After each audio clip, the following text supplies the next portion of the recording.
Hey everybody, good afternoon. Today, we're going to talk about how to organize the files and folders on your computer. I know it's not quite the sexiest topic out there, but it is one that I get asked about a lot. So we're going to talk about it today. Hopefully give you something to do while you're rocking the couch. Just a reminder that if you would, we would love it if you would actually follow everything having to do with Rock the House at I Got Rocked and RTHAV. Also, my personal stuff is Matt Radicelli. Feel free to reach out to me at any time, and anybody else at Rock the House at I Got Rocked, info at, or my email address right there. Okay, we're going to jump right in here.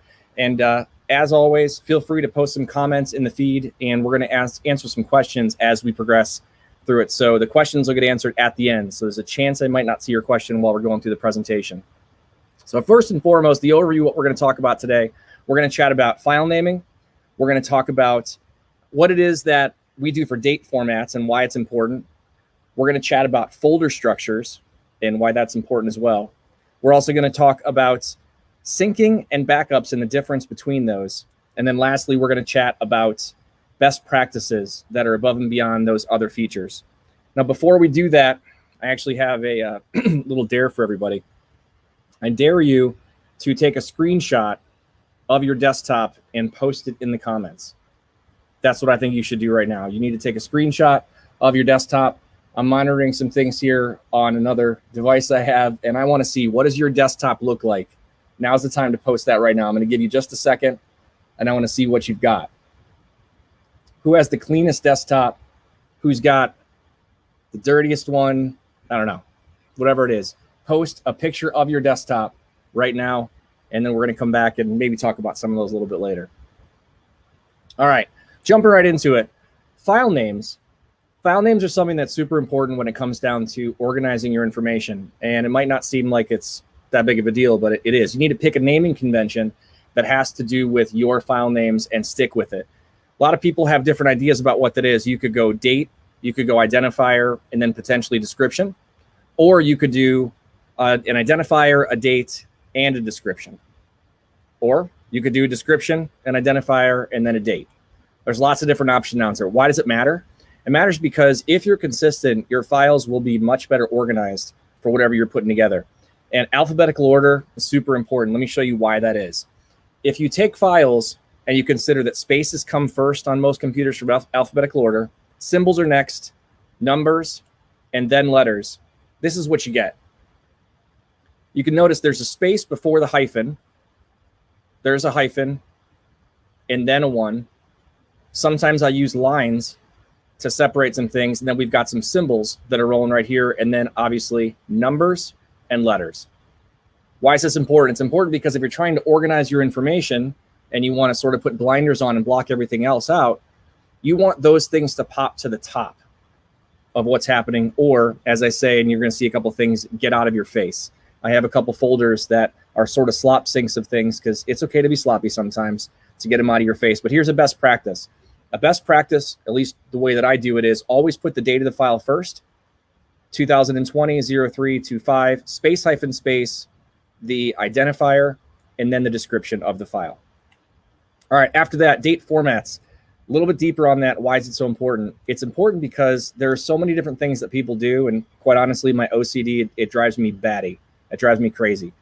You've got people that just put the month, the day, the year, and all. So there's lots of different options. I'm just going to jump right to the point and tell you that unless you're doing it in European date format, you probably get something a little bit wacky with whatever you've got. So this is the European date formatting that's considered to be a best practice. You're looking at right there. So the entire year, 2020-03-25 being today's date. This is important, and the reason that you want to stick with the entire year instead of just putting 20 is because you would like to be able to see the files in complete orders and rows for what you have right there. So again, 2019, 2020, 2021. I just got a message from a friend, Mark, who sent me a picture of his desktop, and it is rough. It is rough. Mark, I might post that for you here in a little bit. Next thing to chat about are folders. So folders themselves, and you're talking about folder structures, where you keep them is sometimes just as important as what they're named or how you organize them. Where to keep folders comes down to how you utilize your computer and your systems. So I totally recommend that you keep personal and business folders separate. So if you have a work computer, best practices would be maybe don't keep your personal stuff on that work computer, or if you do, you want to use those in a separate cloud-based platform, maybe like Dropbox, to keep things separate. So keep things organized, keep them separate. What not to do is to keep the things in a mixed bag, so that if any time, if your computer crashes or you've got things at home and got them at work, try and keep them in the spot that's consistent all over the place.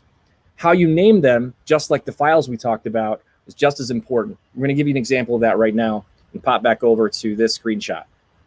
So what I'm going to do is show you the inside of my Dropbox, which is my business Dropbox here for Rock the House. Okay, so I use a system where any file that I want to jump to the top of the list, I put a space, like I told you before, because that is first in alphanumeric, and then a hyphen, and then another space, just because my OCD wants it separated from the letters right there. And then these are in alphabetical order. Okay, so these are the main buckets of file descriptions. And if you're working on things, let's say at work, because you do a little bit of marketing and you do a little bit of sales, and you do a little bit of whatever else it is, you're going to have these main buckets of information. In this case, I actually keep everything inside the root of my Dropbox, but the Rock the House folder, which is right here, as you can see, has some other ones. I've excluded a whole bunch of other folders just to make today's example easy to see. But I'm showing you again that I'm taking a folder that I want to be last, which is this 99, because it's in alphabetical order. Get out of my face. This has a whole pile of files inside of it that are just a mess, basically like your Dropbox would be, or so your desktop might be. But in this case, they're not in my face, and I kind of don't care about them. That's where they go to die. Okay. But if we're looking at some of the other folders that are here, notice like the RTH event assets, I'm practicing what I preached, which is that they're in European order, European date format for the folders down here, and that the folders themselves are also named in a similar fashion, so they stay in order, and I separate them. Another good best practice is that if you're dealing with multiple years of projects or events, it's unlikely that you'll ever have to go look at one of the older ones unless you specifically need to go back and try and find one. In which case, it's pretty cool to be like, hey, I need to go look at that 2019 event folder and get the Keynote or PowerPoint out of it. That's very, very helpful for what it is. So, file folders, keep them clean. Use your roots, giant buckets that you have right here of lots of other things that you have available to you. So, that's a best practice for folders. Be consistent. If it's like anything else, if you started to be healthier with your eating habits or your workout regimen, files and folders are no different. We want you to create a plan, create a system, and stay with it. It's very, very important to stick with it. At the end of each day, I try and take some time to clean off my desk, clear off the counter behind me. At home, every day, I take a little bit of time to make sure that my things are orderly. Again, the older I get, the worse the OCD gets. I'm half joking. My wife is watching. She's laughing out loud right now. But take some time to periodically clean your files and clean them up, because if you can't organize and sort of clear out the noise, everything else gets more challenging. And I'm sure that you've felt that stress when you look at your desktop sometimes. Okay, syncing and backups, the next major component. There's a difference between syncing and backups, and easiest to describe, and a lot of people that are in technical fields or in IT, this is the great debate. Things like Dropbox are not considered to be backup solutions. They're syncing services, and the way that you can tell is that if you make a change to something and it's destructive, if it goes across the rest of your devices, that's a syncing item. So if you're out there and you alter a file, add something, you're collaborating with somebody, and all of a sudden you accidentally delete it, you don't have a backup someplace else because it deleted it everywhere else. So that's a syncing tool. A backup tool is something that takes a snapshot or a unique group or copy of what you have and keeps it someplace safe in the event that you have a catastrophic failure. So although services like the syncing of your desktop on a Mac or other types of things are very, very convenient, just remember that if you make a mistake and you delete something by accident, it's gone forever. Now, if you're using Time Machine and other services that do also retain a backup, as well as the syncing at the same time, that is very, very fortuitous if that's happening. There's local versus cloud. You can sync things locally to external hard drives and to USB keys and all kinds of other things, but there's also the ability to send it up to the cloud. Again, If it's a sync versus a backup, you have to be aware of that. But you also need to know, is it local? And some people are really only comfortable with what happens for local backups. So just in case, heaven forbid, something happens to wherever you're storing stuff in the cloud, you have something as well. So it depends on how important that piece of information is, I suppose. If it's your family photos and family or home movies, maybe you're keeping something local. Maybe you're putting it in a safety deposit box once every 6 months. But if you can do backups upon backups and syncing, it's never a bad idea. Next thing is, I'd like you to comment right now, what are your favorite services when it comes to syncing and backups? I'd love to hear from you and for everybody else to be able to see, what is it that you think is the best that you use? Do you like Dropbox? Do you like SugarSync? Do you like OneDrive? Do you use Google? What is it that is your favorite for what you use? I'd love to see those in the comments. All right, lots of comments coming through. That's good. All right, so other best practices, and these are just, rapid fire. Be consistent, like I said before. Set aside time to organize what's happening.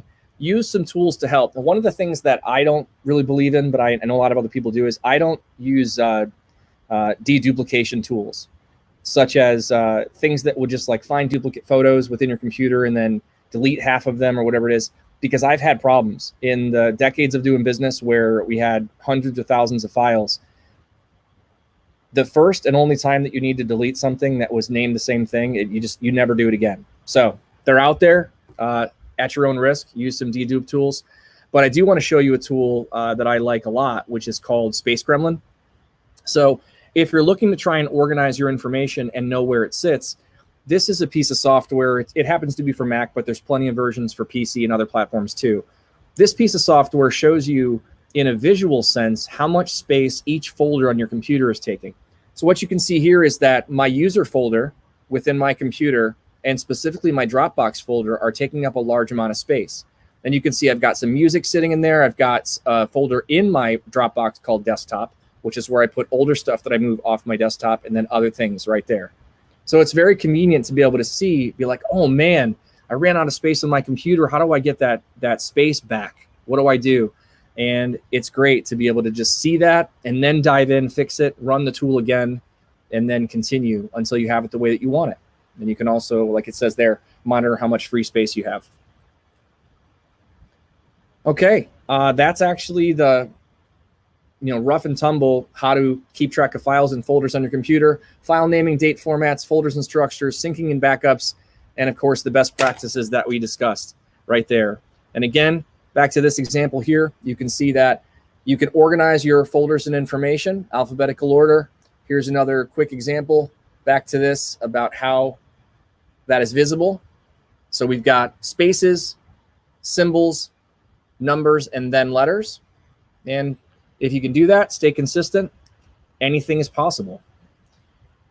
All right, if you have questions, post them now on my personal feed. I'm going to go to that right now and start to check some things. Take a look. Let's see if we have any questions that may be asked or any comments. Lots of people say in Dropbox. I see lots of Google Drives.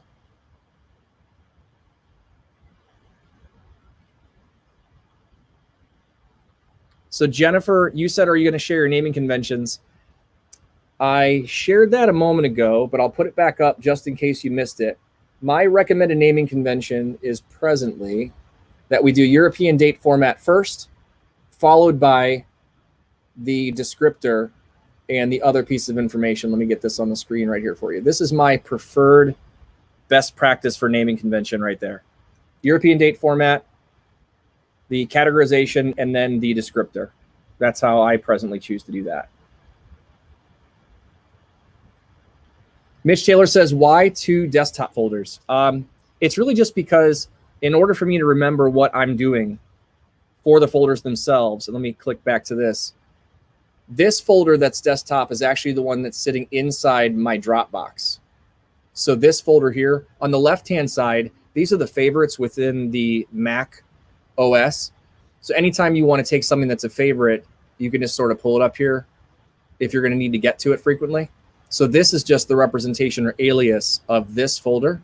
And this desktop folder here is where I take things kind of like a slop sync, or like I said before, get out of my face. And let me show you another example of that. If I click into RTH, you can see here that there's a folder 99 get out of my face. So again, it's just a slop sink of where it is that I put things to get them out of my view so I can focus on the things that I've decided are most important.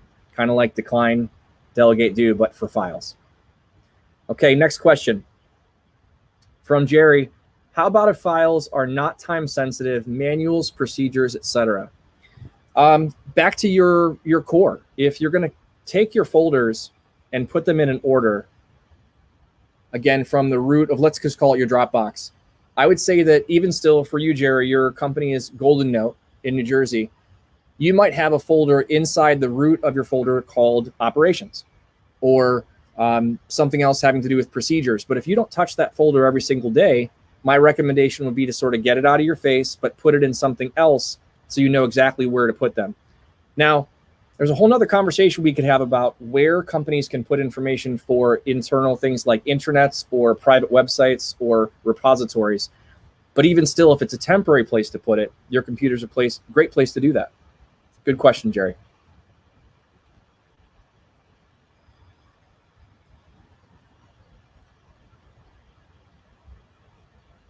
Got some other text messages coming through. Maybe other people aren't on Facebook to see that. Let's see, text message here. How long has it taken you to get this organized? This is insane. Okay, a long time. But I think that like anything else, it takes a long time to figure it out.